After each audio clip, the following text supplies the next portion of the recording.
Welcome back everyone, we're in Oblivion. To be exactly in the city of Cheydinhal. We've arrived at this city in the last episode. I slept at an inn, I visited the other inn on the other side, and we barely explored the town yet, so that's what we are going to do now. To see what's going on here. Now the last time I checked over here and there as well, both shops, but they were closed because it's not 9 AM yet. People like to sleep in here as well, but now all of a sudden the store is open. So let's enter Borba's Goods and Stores.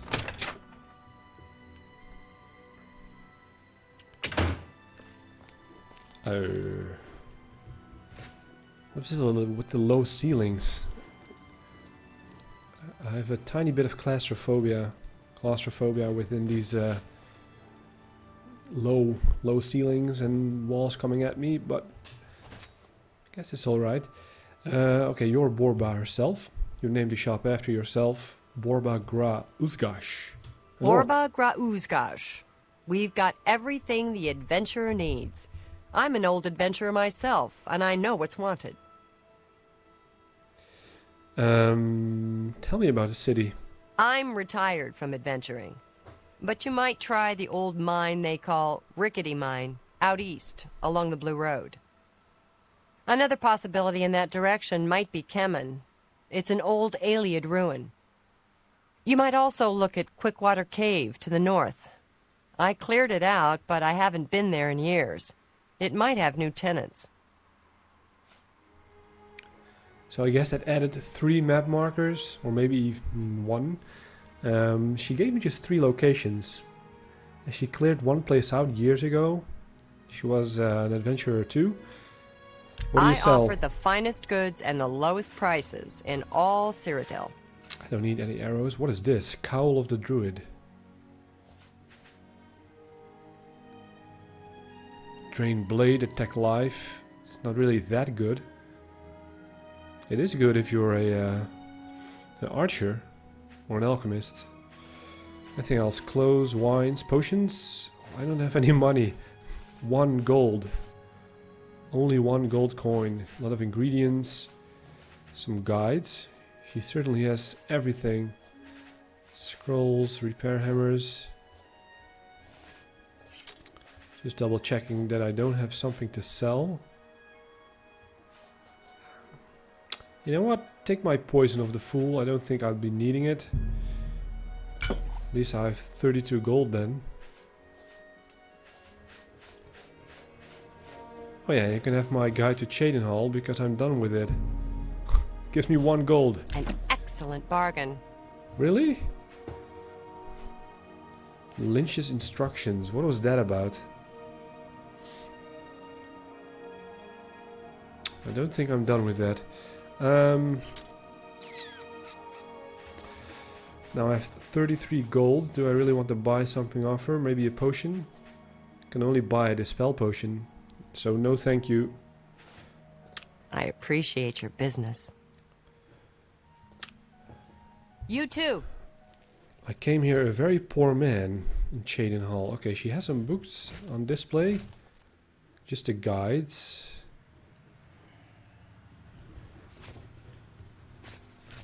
A lot of paintings, just waiting to be hanged. This leads to the basement, yeah.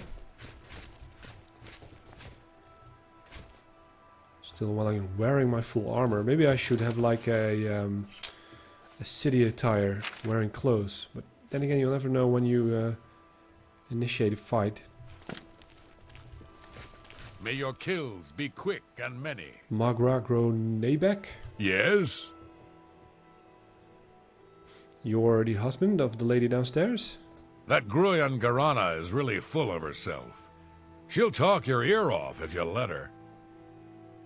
Haven't seen her yet. Well, goodbye. Good day. Okay, so this place is rather big. 3 stories. Okay, she's coming to check if I don't steal something. Your husband, or whatever he is having an eye on me too. Alright. pretty interesting. Like a some kind of, not really a ladder, but a bunch of stairs leading up to where you sleep. I can only see one bed though, so you must live here because it's your shop and you live somewhere else. Alright, well, thank you for letting me sell my stuff. Only a potion though. And let's go across because there's a bookstore.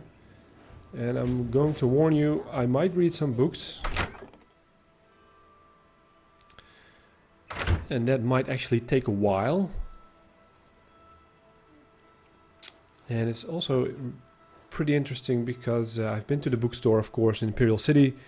And maybe this store has some different books. Before we talk to him, let's check out the books. Start over here. Galarian. Just when I see a book I haven't read yet, I will tell you that.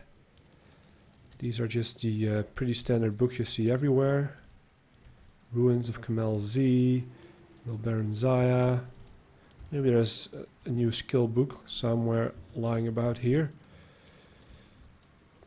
Brief History of the Empire. Those are just your typical books.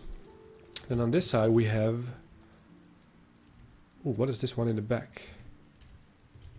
Is that a ruin of... Yeah.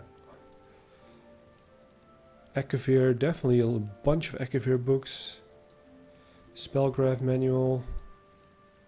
A Less Root Song. I've read them all. Right, so nothing over here. I'm kind of disappointed with that. There's a book on the table though. It's a guide to Coral. I have no need for that yet. There's a little bit over here as well in the back. The Book of Daedra. Fall of the Snow Prince. Now that is a book I don't think I've read yet, so let's read it. It's not too long. An account of the Battle of the Mosring as transcribed by Lockheim, chronicler to the chieftain Ingjaldr White-Eye. From whence he came we did not know, but into the battle he rode, on a brilliant steed of pallid white. Elf we called him, for elf he was, yet unlike any other of his kind we had ever seen before that day. His spear and armor bore the radiant and terrible glow of unknown magicka, and so adorned this unknown rider seemed more white than warrior. What troubled, nay, frightened us most at that moment was the call that rose from the elven ranks. It was not fear, not wonder, but an unabashed and unbridled joy, the kind of felicity felt by a damned man who has been granted a second chance at life. For at that time the elves were as damned and near death as ever they had been during the great skirmishes of Solstheim. The Battle of the Mosring was to be the final stand between Nord and Elf and our fair island. Led by Isgramor, we had driven the elven scourge from Skyrim, and were intent on cleansing Solstheim of their kind as well. Our warriors, armed with the finest axes and swords Nord craftsmen could forge, cut great swaths through the enemy ranks. The slopes of the Mosring ran red with elf blood. Why, then, would our foe rejoice? Could one rider bring such hope to an army so hopeless? To most of our kind, the meaning of the call was clear, but the words were but a litany of elven chants and cries. There were some among us, however, the scholars and chroniclers, who knew well the words and shuddered at their significance. The Snow Prince is come, doom is at hand. Snow Prince, that sounds a bit like the White Walker king from the Game of Thrones. There was then a great calm that overcame the elves that still stood. Through their mass the Snow Prince did ride, and as a longboat slices the icy waters of the Fjalding, he parted the ranks of his kin. The magnificent white horse slowed to a gallop, then a trot, and the unknown elf rider moved to the front of the line at a slow, almost ghost-like pace. A Nord warrior sees much in a life of bloodshed and battle, and is rarely surprised by anything armed combat may bring. But few among us that day could have imagined the awe and uncertainty of a raging battlefield that all at once went motionless and silent. Such is the effect the Snow Prince had on us all. For when the joyous cries of the elves had ended, there remained a quiet known only in the solitude of slumber. It was then our combined host, elf and Nord alike, were joined in a terrible understanding. Victory or defeat mattered little that day on the slopes of the Mosring Mountains. The one truth we all shared was that death would come to many that day, victor and vanquished alike. The glorious Snow Prince, and elf unlike any other, did come that day to bring death to our kind, and death he so brought. like a sudden violent snow squall that rends travelers blind and threatens to tear loose the very foundations of the sturdiest hall, the Snow Prince did sweep into our numbers. Indeed, the ice and snow did begin to swirl and churn about the elf, as if called upon to serve his bidding. The spinning of that gleaming spear whistled a dirge to all those who would stand in the way of the Snow Prince, and our mightiest fell before him that day. Ulfgi Anvilhand, Strom the White, Freda Oakenwand, Heimdall the Frenzied, all lay dead at the foot of the Mosring Mountains. For the first time that day, it seemed, the tide of battle had actually turned. The elves, spurred on by the deeds of the Snow Prince, rallied together for one last charge against our ranks. It was then, in a single instant, that the Battle of the Mosring came to a sudden and unexpected end. Finna, daughter of Jofrior, a lass of only 12 years and squire to her mother, watched as the Snow Prince cut down her only parent. In her rage and sorrow, Finna picked up Jofrior's sword and threw it savagely at her mother's killer. When the elf's gleaming spear stopped its deadly dance, the battlefield fell silent, and all eyes turned to the Snow Prince. No one that day was more surprised than the elf himself at the sight that greeted them all. For upon his great steed the Snow Prince still sat, the sword of Jofrior buried deeply in his breast. And then he fell, from his horse, from the battle, from life. The Snow Prince lay dead, slain by a child. With their savior defeated, the spirit of the remaining elven warriors soon shattered. Many fled, and those that remained on the battlefield were soon cut down by our broad Nord axes. When the day was done, all that remained was the carnage of the battlefield, and from that battlefield came a dim reminder of valor and skill, for the brilliant armor and spear of the Snow Prince still shone. Even in death, this mighty and unknown elf filled us with awe. It is common practice to burn the corpses of our fallen foes. This is as much as necessity as it is a custom, for death brings with it disease and dread. Our chieftains wished to cleanse Solstheim of the elven horde, in death as well as life. It was decided, however, that such was not to be the fate of the Snow Prince. One so mighty in war yet so loved by his kin deserved better, even in death, even in an enemy of our people. And so we brought the body of the Snow Prince, wrapped in fine silks, to a freshly dug barrow. The gleaming armor and spear were presented on a pedestal of honor, and the tomb was arrayed with treasures worthy of royalty. All of the mighty chieftains agreed with this course, that the elf should be so honored. His body would be preserved in a barrow for as long as the earth chose, but would not be offered the protection of our Stalrim, which was reserved for Nord dead alone. So ends this account of the Battle of the Mosring and the fall of the magnificent elven Snow Prince. May our gods honor him in death, and may we never meet his kind again in life. That was actually a pretty good story. Epic. Certainly would like to meet this prince. Not in the barrow though, it could be dead. Okay, let's talk to Magna over here. See if she or he, I think it's I don't really know. Maybe a she sells more books we haven't read yet. Books. I sell books. Go ahead, look, buy some. Okay, she's a woman. Tell me about the city first. Imperials hate Dark Elves. Dark Elves hate Imperials. Imperials hate that a no-name Lalu trader got made into a count. Andal Indurus doesn't help his case by having a prat for a son and a wife that dies in very suspicious circumstances. Our Dark Elves left Morrowind to get away from the church and state, and they don't like it when Imperials get all holy and patriotic with them. Of course, local Dark Elves tend to be money-grubbing, alcoholic lowbrows with little education or culture. Since I read a lot and speak well and don't drink brandy from milk pails, I guess I qualify as an Imperial. But on the whole, I like Shadenhall's Dark Elves better than I like the Imperials. So, go figure. That's a lot of information, actually. And I keep hearing more about the Count Halalu, who is a Dark Elf Count. And now we learned about there's something fishy going on in the castle. So we'll get there in time.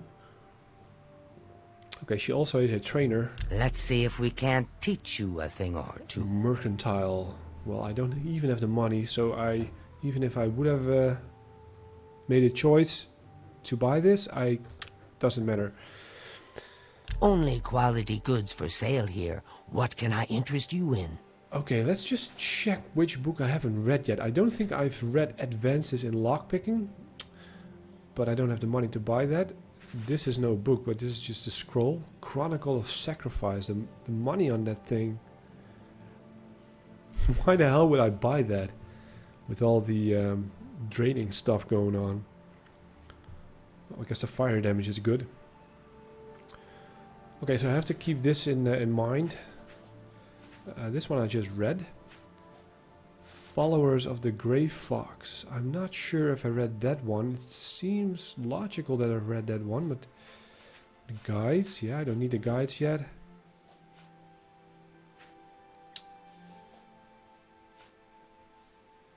Exhumed Myth or Menace, Report, Temerary Lore. Argonian Account Book 4. Well, I'm looking for Book 1 actually. The Book of Daedra, yeah, I've read that one. Okay, so I know that I for certain have not read Advanced in Lockpicking, and I'm a little bit in doubt if I read this one. So since it's worth not much, I'm going to buy that book. Let's haggle a bit because I have only 33 gold. This position is pretty fair. But it's still 6 gold.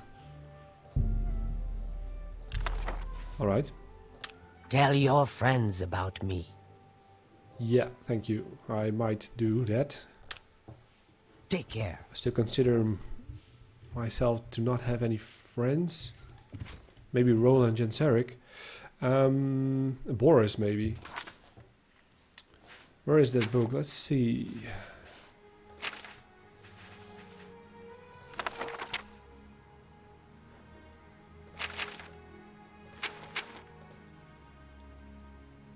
Let's just start reading it and we'll soon find out if we've read it before. We are the Fingers of the Fox, the Children of the Shadows. More commonly, we are known as the Thieves Guild. There are but 3 rules for followers of the Grey Fox. I guess I am one as well now. First, never steal from another member of the guild. Second, never kill anyone on the job. This is not the Dark Brotherhood. Animals and monsters can be slain if necessary. Third, don't steal from the poor. The peasants and beggars are under the personal protection of the Grey Fox, particularly in the Imperial city waterfront. Breaking any of the 3 rules means expulsion from the Thieves Guild. If you commit murder, you must pay the blood price to rejoin the guild. Blood price is for each person slain. You can pay any of the guild doyen. Guess all this information has been told by Armand Christophe already, but still. The doyen are the hands and eyes of the guildmaster. You take your orders from them, you get your favors from them. They can pay off the Imperial judges to remove your crimes for a small fee, of course. Well, I do think we haven't read the book yet. Our guildmaster is the Grey Fox. We don't talk about him in public, however, we make sure that most folks think he is just a myth. We're thieves, not masons or scribes. Each member steals at his own discretion. The guild neither helps nor hinders with a burglary. However, you will find that you can only sell stolen property to one of our guild fences. Other merchants won't take hot merchandise. You won't be considered for promotion in the Thieves Guild unless you have sold enough stolen property to the fences. The higher in the guild you rise, the more stolen property you need to have fenced. If you should be called to help the Grey Fox in some special way, remember that the best source of information is the beggars. Their eyes and ears seem to be everywhere. However, be prepared to spend a little coin. They won't tell you anything for free, at least not anything true. Or put a spell on them. The guild takes care of its own. The doyen can remove the bounty from any guild member. However, it takes money to bribe the guards. The guild member must pay the doyen half of his total fines to get rid of them. They're all corrupt, aren't they? Okay, so that's a good thing we bought it, because we haven't read it yet. Yes. And now I'm just going to see if we can Only somehow quality goods for sale here. What can I interest you in? acquire this book by selling more of my stuff. Let's see what I can actually miss. Oh, I can only sell her books, so you can have this again. You drive a hard bargain. Yeah, that's the only stuff I can sell to her, so... Thank you for your patronage. I will come back here when I have the money to Take care.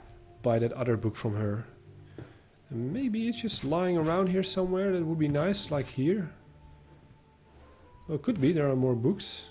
Maybe if we're lucky. Guide to Breville. Okay, she's looking at me, of course.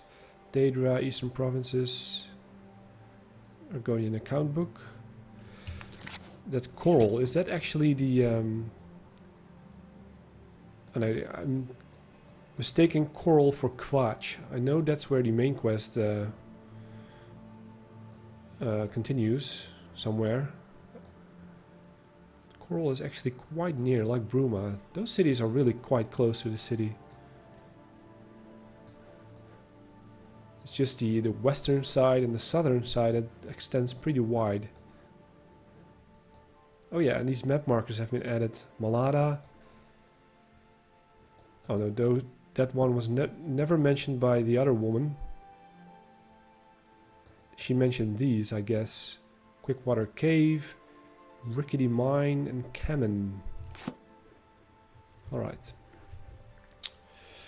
Can we go through that door? Nope. So yeah, we'll come back here for the book. For now, thank you, Magna. We'll be on our way. It's now already 11 AM. Let's move here. I think I've checked those barrels already. I'm assuming that leads to the keep. Castle Cheydinhal. Let's not go there yet. There's a guard. Let's not cross the river yet. Let's stay on this side for now. I do want to check behind it a little bit. See if we don't miss something over here. These are just the castle walls.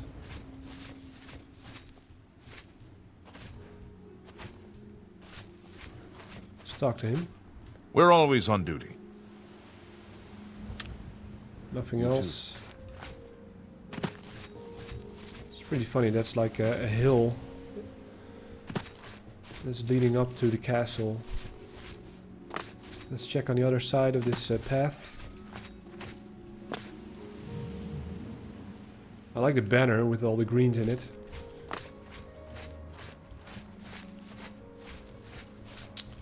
Okay, the river should be down there. So we can have a... Okay, there's also a grate. Let's stand over here. Let's see what we have. There's a chapel. So this is more like the religion district. That is like, I think, the other entrance. Yeah, it must be the east gate.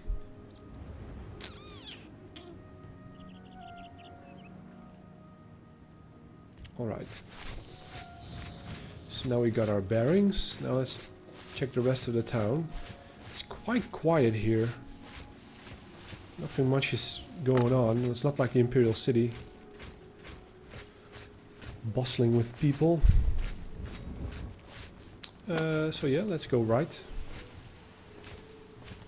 The March Rider. That sounds awesome.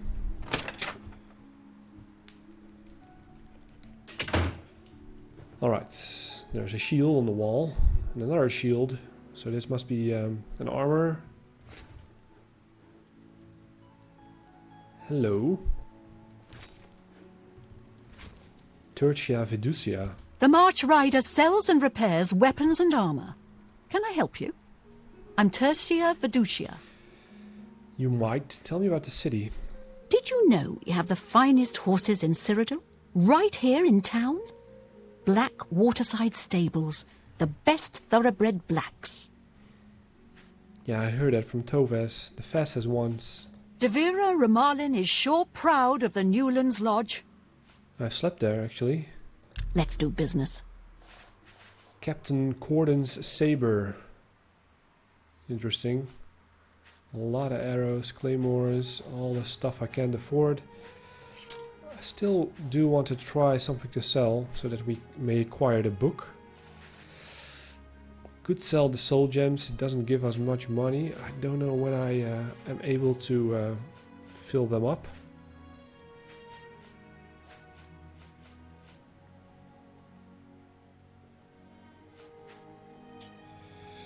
Repair hammer.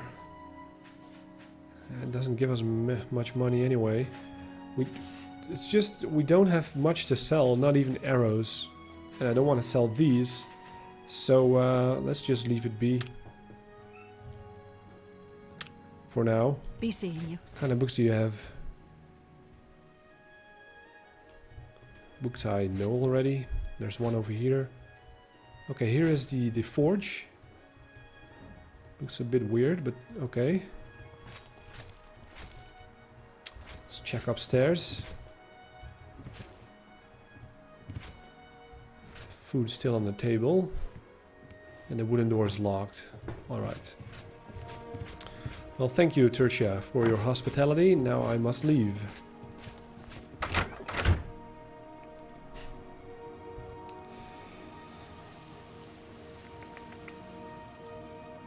Okay, there are two women walking down the path there. Let's go talk to them. How are you? Naspia Cosma. I am Naspia Cosma, Shadenhall's steward. I offer introductory training with blades and may condescend to accept you as a student. All right. How do I do that then? Poor Tivila. I hear she's turning Shadenhall inside out, looking for her husband Ryth. I hope nothing bad has happened to him. Oh, we can press her on that. Let's first talk about Shadenhall. To be frank, I prefer a career in the arena to this paper pusher's position. She doesn't like her job. Tell me about the Ryth. Ryth Lathandis is one of the greatest painters in all Cyrodiil. Sadly, he's gone missing. His wife Tivila is beside herself with grief. A brush with death. I thought small notion what that quest is. I kind of vaguely remember that one. But we'll see. Okay, thank you. Let's check it out. Goodbye. I've heard that a famous painter named Ryth Lathandis has gone missing. Apparently his wife Tivila has been frantically searching for him. Perhaps I should visit their home here in Shadenhall to see if I can assist with the search. That is like the famous painter I've heard about. And he had a studio here somewhere. What about you? Yulene Lervu? I'm Eulaine Lervu, Castle Mage. Perhaps you've been warned off me as a scandalous, blasphemous scoffer and cynic. The characterization is completely accurate.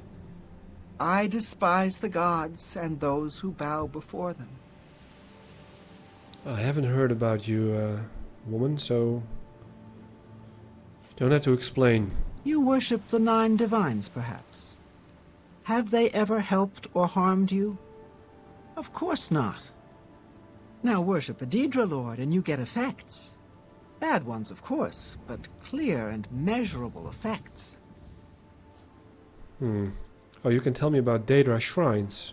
The Azura Coven in the Gerals north of Cheydinhall. Nice folks.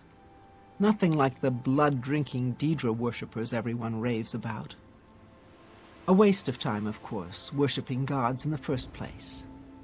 But at least they're not raving lunatics. Oh, the map marker has been added. Thank you, woman. How You goes too. it? So, this leads us to places, actually, to explore. Okay, where is my... She put Azura Shrine on the map. There's a shrine here, here, and here. Alright. Let's make our way back to where we were. Greetings to you.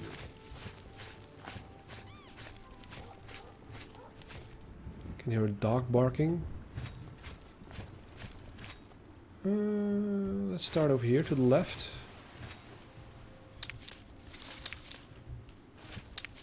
Do I hear clock bells? Church bells ringing. Magub Grow or room. For some reason he is not there. Oh, this is a house, so yeah, he might be outside. Hello. Is this the Fighters Guild? That could very well be. So we might join the guild. Yep.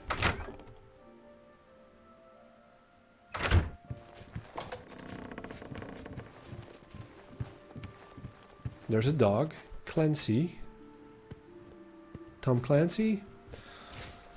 Alright, so yeah, there's members of the Fighters Guild. I'm going to wrap this episode up. The next time we'll explore more of Cheydinhal, especially we might join the Fighters Guild over here. And that's actually the most likely guild for our class to be in. So, till then.